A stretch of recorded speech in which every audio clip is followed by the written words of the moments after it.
Welcome back to the I Am Passionate podcast. Week 2 of NFL Action starts tonight.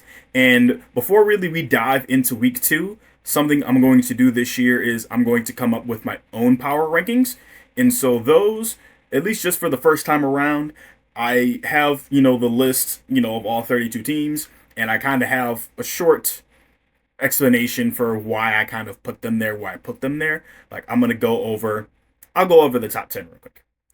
For the Bills, they're my number one team. Josh Allen. Number two, I put the Eagles.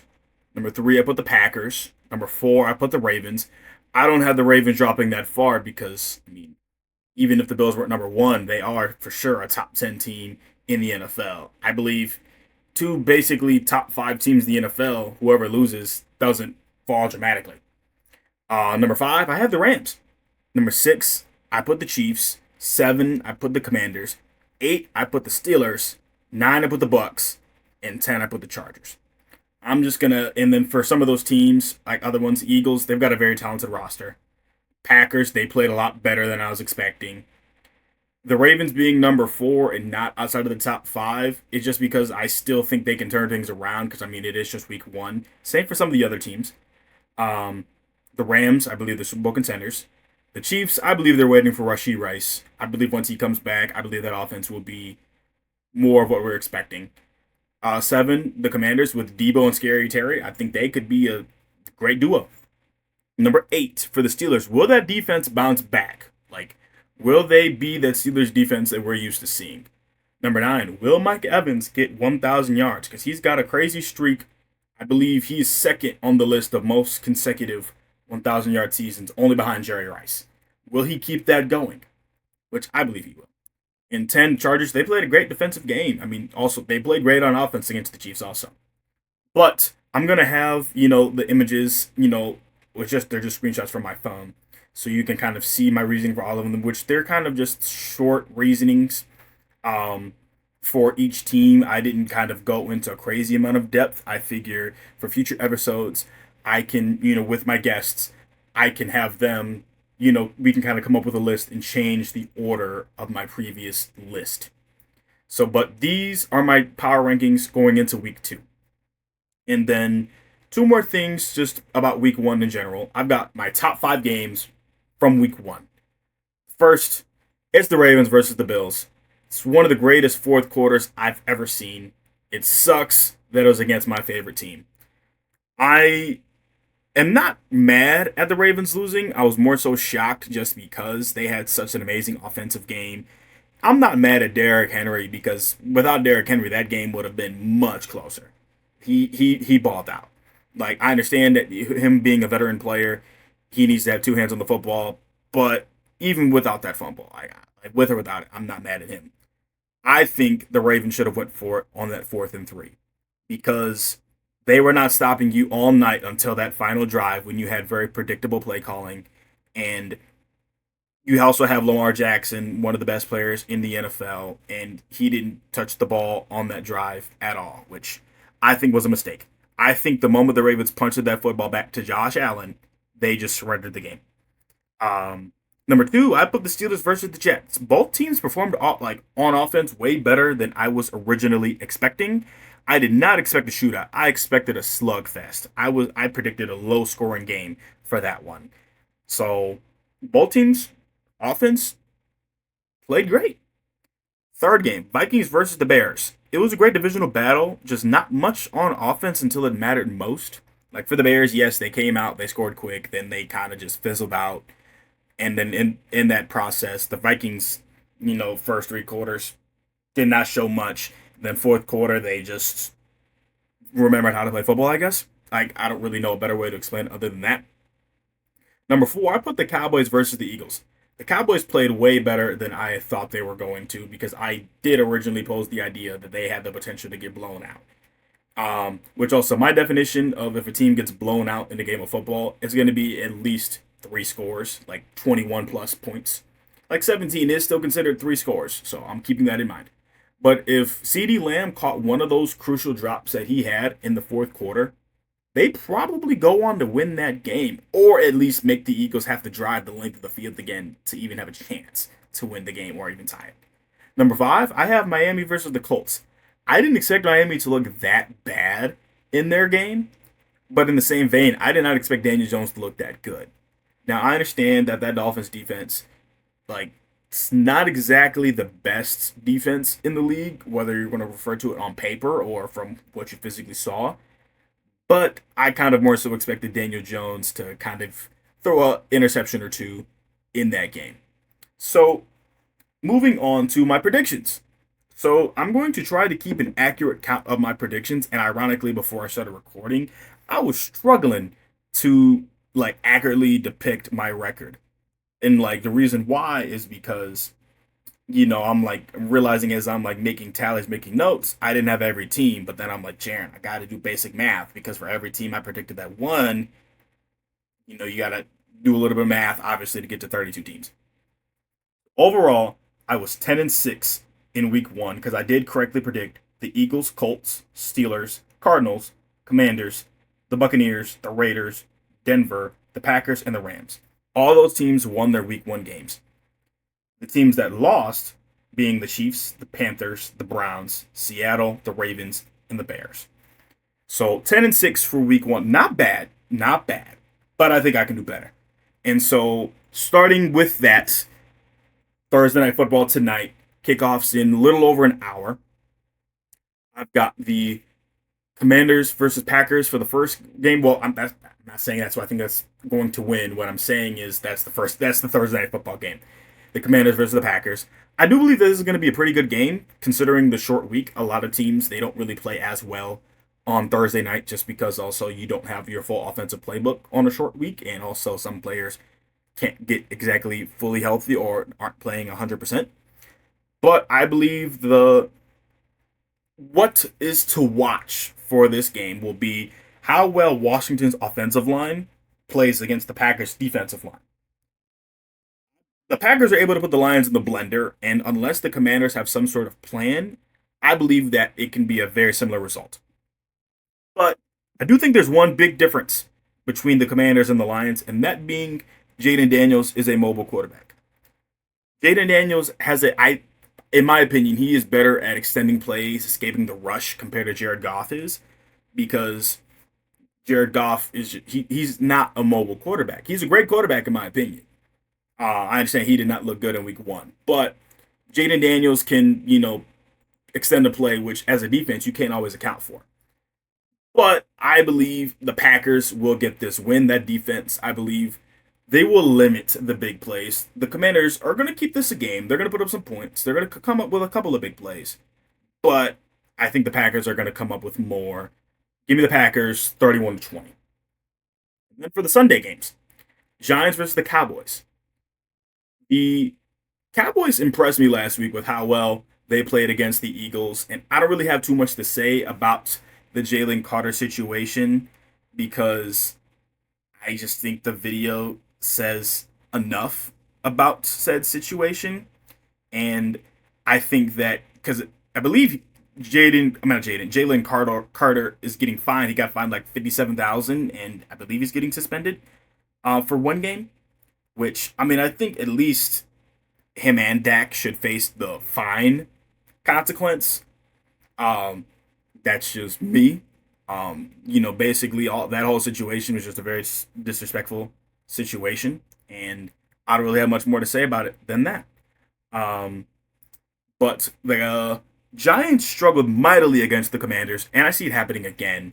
I believe CeeDee Lamb will have a great game, which I would not be surprised if he came out frustrated after dropping some of those passes last week that could have potentially won the Cowboys that game against the Eagles. Give me the Cowboys in a big win, 38-10 against the Giants. Moving on to the Seahawks versus the Steelers. I believe this could be an interesting game. I say that because I thought Seattle would have played better against the 49ers last week, but I was wrong. Just because you all have a good roster on paper does not mean that, once you're on the field, that you have a good roster. That makes sense. The Steelers impressed me offensively last week against the Giants. Aaron Rodgers looked great. He was making all the throws that you would want a quarterback to make, and he looked like vintage Aaron Rodgers. He had a vintage performance. And so they the Steelers defense disappointed me on defense. I was not expecting the Jets to put up as many points as they did, but the Jalen Ramsey hit on Garrett Wilson that won them the game. So the defense showed up when it mattered most. With the injury to Steelers safety Deshaun Elliott, they did sign Jabril Peppers, but I do believe the defense might have a few coverage issues, but I believe they'll correct them quickly. For the score prediction, who I think will win, give me the Steelers 27-17 to be a very, very good game. I think it could be like the underrated game of the week. That's my opinion. But let me know what you all think so far down in the comments on what you think of, what I've been talking about for week 1, the power rankings, or even week 2. So moving on to the Rams versus the Titans. The Titans were in a much closer game last week than I was expecting. I don't think Cam Ward is going to have like the statistical year that some might be expecting, just because he's not in that great of a situation. I believe, if anything, he will probably have a better year 2 than year 1 from the stats perspective. Because, once they start building around Cam Ward some more, he'll look like that quarterback that the Titans are hoping he'll be. And the Rams defense, they played amazing against the Texans offense, and I get it. That Texans offense is a shell of itself from when CJ Stroud was a rookie, just because, they're dealing with so many injuries. But I believe that the Rams defense is going to play even better this week.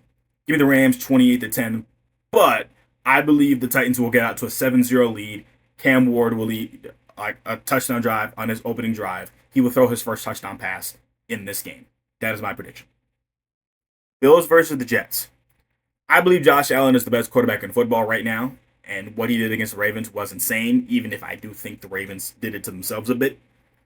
I think he'll be able to do something similar against the Jets defense. More so, I just think that they'll have a good game overall, like the Bills, whether it's offensively, defensively. But it being a divisional battle, I don't want to sleep on the Jets in this instance. I don't know how many times people outside of New York would have said that statement, would have said those words I just said.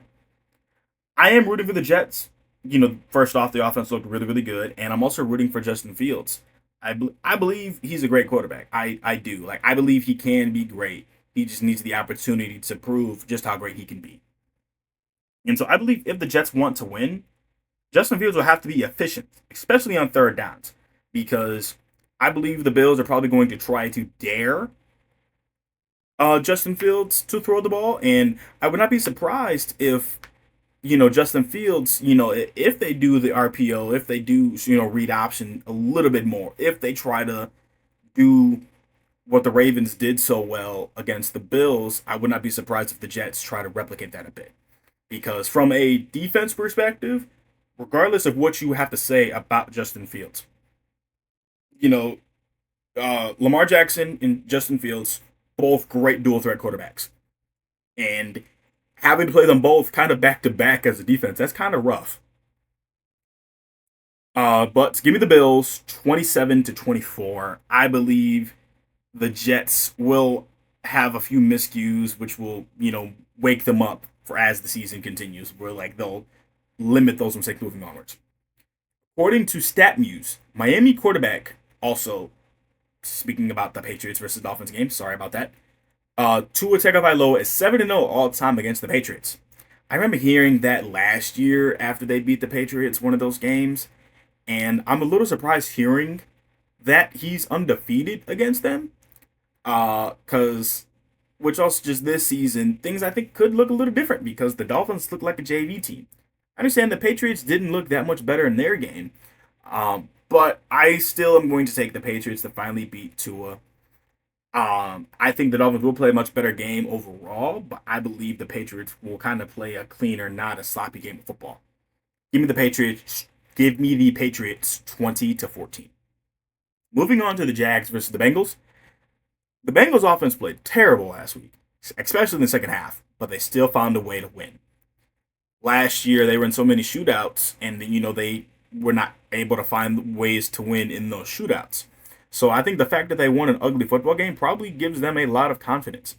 And I think, also in the Joe Burrow tenure with him as a quarterback, the Bengals are notorious for starting the season out slow, then heating up.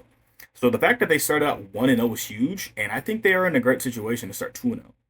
And according to JPA Football had an Instagram post a few days ago, basically saying, how according to Jaguars head coach Liam Cohen, Travis Hunter will get more snaps at DB this week. As good of an athlete, I believe Travis is, and as good of a player I think he will be. I hope the Jaguars do not play a lot of man coverage. And I hope he does not have to play a lot of man against T. Higgins or Chase. And I understand. If they just play zone coverage, Joe Burrow's going to pick them apart. But I hope they have a good mix of man and zone coverage just to be able to make it a better game. And also, I don't want to see people clowning Travis Hunter when, especially if he's got to go up against Jamar Chase, who is considered the best wide receiver in football right now. Give me the Bengals 35-20. I believe that they will have a great offensive game all around. So for the next game, the 49ers versus the Saints. I originally had the 49ers destroying the Saints because I believe they're the better team, but Brock Purdy is going to miss in the next couple of games. And so I think this game is going to be a little closer. The 49ers backup is Mac Jones, and he'll step in, and he likely won't have to do as much because they're going to rely on Christian McCaffrey to, ball out for them, which valid strategy. I do believe Mac Jones will have to make a couple of throws when it matters most to either A, get them in scoring position, or B, to protect the lead. The Saints did have a chance to at least tie the game last week. They went on the basically a potential game tying drive, potentially game winning, because who knows if they would have won for two or not. And Spencer Rattler threw a great pass. It just unfortunately the receiver could not come down with it. I might have been a little too hard on the Saints, but considering how they started last year, I feel like I need to not overreact with any performance from any of the NFL teams so far. But give me the 49ers to still win this one 17-10. I think this would be a nail biter win. Browns versus the Ravens. The Joe Flacco homecoming game. As much as I love Joe Flacco, I want him to throw 5 interceptions. If he throws 10, that's not enough. It's because he's on the Browns. He's no longer a Raven. And, I've seen the social media comments of, like, Lamar Jackson after practice talking about just how much Joe Flacco means to him, when he was a rookie and, afterwards. So I do believe that the Browns will try to throw the ball a lot, considering how bad the Ravens secondary looked against the Bills. And also, Jerry Jeudy himself. He doesn't view the Ravens defense as a challenge, which, if I was him, I probably would have agreed, simply just because, with how bad they looked. I'm going to have the confidence in myself that I'll be able to replicate what the Bills did. And so the strength of the Ravens team is not the defense. It's the offense. The last couple of years, the Ravens have lost games to the Browns that they should have won. Last year, Kyle Hamilton dropped an interception in that first game against the Browns, and then the very next play, Jameis Winston threw like a bomb to, I think, Cedric Tillman, and they ended up winning that game. Bad coaching. There's the graphic that the Ravens, John Harbaugh has the most second half like blown leads, specifically when leading by double digits, 17, and that's since 1991, which is the most in the NFL. People like Andy Reid, Bill Belichick, even Mike Tomlin. I like Andy Reid, having coaching longer. Bill Belichick also having that longer time frame in the NFL. I get it; he's coaching in college now, but the fact that number one, the Ravens have been a team since I believe 1995, and number two, John Harbaugh has been the Ravens head coach since 2008. The fact that he's leading that list is scary to me. The bad coaching moments, they need to get corrected, or else all this talent on the Ravens team will just be going to waste. Give me the Ravens 31-27. I believe the defense will look better, but I think they'll still let up some big plays, which will keep the Browns in the game. The Bears versus the Lions. Ben Johnson homecoming. I'm hoping to see the Bears offense carry their momentum through the entire game because, against the Vikings, they scored basically very quickly. Caleb Williams was like 10 for 10 to start the game, then kind of just fell out of rhythm. The entire team did play with a lot of energy, though. I will give the Bears credit for that. I have not really seen that since like the Brian Urlacher, the Devin Hester days. So seeing that energy, I also think was a good sign. The Lions offense wants to bounce back and put on a clinic because Ben Johnson's coming back to town. Amon Ross said on his podcast that basically once the Bears walk out, they're going to boo the crap out of Ben Johnson, which I wouldn't be doing that personally, but I mean, I get it. That's how sports fans are. They got embarrassed last week, and they want to show the NFL that, hey, they're still a team to watch out for. But I believe the Bears' defensive line will make the difference. Give me the Bears to win this game 24-16. I think the Lions will have to make some offensive line changes, like move some pieces around for them to be able to find their stride. Broncos versus Colts. The battle of who likes Peyton Manning more. Both of these teams enter with, after winning week one, but I believe the just question that teams got to ask, how good will Daniel Jones look against the Broncos defense? The Broncos defense was, I believe, the best statistical defense last season. Um, will he look just as good against the Broncos as he did against Miami? Two different beasts. Two different beasts. And also, will the Broncos offense bounce back? I believe they had 4 turnovers last week, and they still found a way to win, which that's a testament to their defense. That really is. But give me the Broncos 30-16. I believe the offense will start out a little slow, but then they'll figure it out in the second half. Panthers versus Cardinals. I'm not going to give up on the Panthers just yet. I think they'll find some things out sooner rather than later. I think something that they do need to figure out is getting a consistent run game just to take the pressure off of Bryce Young, just so he doesn't have to throw the ball, 35, 40 times a game. I do think their running back, Hubbard, is a good running back. I just don't trust their offensive line. So I think that if you were able to, beef up that offensive line, which I get it, it's kind of hard to do that in the middle of the season. So, I think once you have that offensive line, then it's like, okay, Bryce Young, you don't have any more excuses. We've given you everything you need to have, a great offense, a great season. Kyler Murray had a great game against the Saints defense. He did not have to do as much. His stats don't look amazing. He did throw 2 touchdowns, no picks. I think the Cardinals offense will have a better week this week against the Panthers defense. Give me the Cardinals with a 28-14 win. Slowly getting to the end of the Sunday games, we have the Super Bowl rematch, the game that likely most people are waiting for, the Eagles versus the Chiefs. I do think this game is going to look different from how the Super Bowl matchup played out.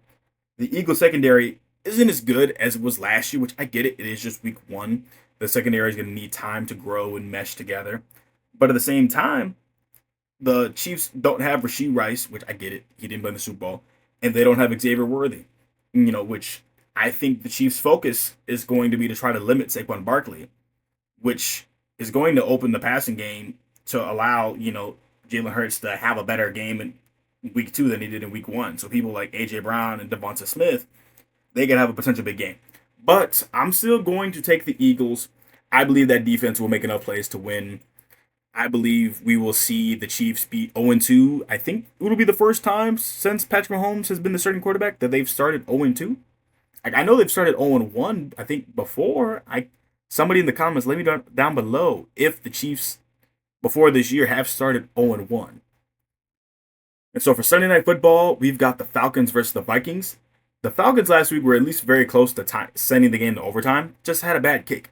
Younghoe Koo is a great kicker. I mean, kickers got to miss sometimes, which I get it. The reason why that one was upsetting because that was I think a 40-something yarder, well in his range. Michael Penix Jr. had a great game overall and did get them into field goal range, which is a great sign out of a young quarterback. Bijan didn't really have all that good of a rushing game, but I think he did have 100 receiving yards, which as a running back, hey, that's GOAT status right there. That saved him for any of you who has Bijan on your fantasy team. In regard to the Vikings, they're going to have to start faster because they won't be able to win a bunch of games if you are just sluggish for 3 quarters and then you come out on fire. But the Bears defense did have J.J. McCarthy looking kind of helpless. Kevin O'Connell is a great coach. I think he's a great coach. He trusted his quarterback, still calling plays, that he knew that J.J. McCarthy would deliver on, and he did. But I think the Falcons are going to get into the win column in this one, 23-14. So Monday night has 2 games this week. The Bucks versus the Texans. The Bucks had a great game offensively. Emeka Ibuka. Somebody let me know how to pronounce it in the comments. I'm going to look that up, see what announcers would have said. He had 2 touchdowns in his debut. I do believe that that running game is going to have to improve to make that passing attack even more deadly. And so for the Texans, their offense is so riddled by injury. I would not be surprised if they take another step back, like as an offense. But that defense, it'll keep them in every game this year. If they get blown out, it's going to be because somebody gets injured. I believe Nico Collins and the offense will improve, but it's still going to be tough. It's still going to be tough. I'm sorry, I was like mid, like I don't know how to explain it, but anyways, I think that the Texans offense are still going to have things tough because the Bucks are a well-coached defense. Give me 34-26 Buccaneers. Yes, I said and meant 26. Now, for the final game, the Chargers versus the Raiders. I think this game will be very important for who gets a potential wild card spot. I'm not saying who I think will win the division simply just because I think it's still the Chiefs' division until somebody finally snatches their chain. But I think that, this could be a potential maybe tiebreaker, which I get it. It's early in the season. They could split. Who knows? The Chargers got the surprising week 1 win, and Justin Herbert, he balled out. He's angry at all the offseason conversations that, people were having about him when he, had a bad game against the Texans. The Raiders had a great week 1 win, and, this team just feels different. Geno Smith, Pete Carroll might have just been what they needed to make the Raiders a potential playoff team. But I think this game is going to have a weirder kind of score. Give me the Chargers to win 19-17. That is all I have for you for this week's That is all I have for you on this week's football episode of the I Am Passionate podcast. I'm your host, Jaren Smith, and I'll see you next time.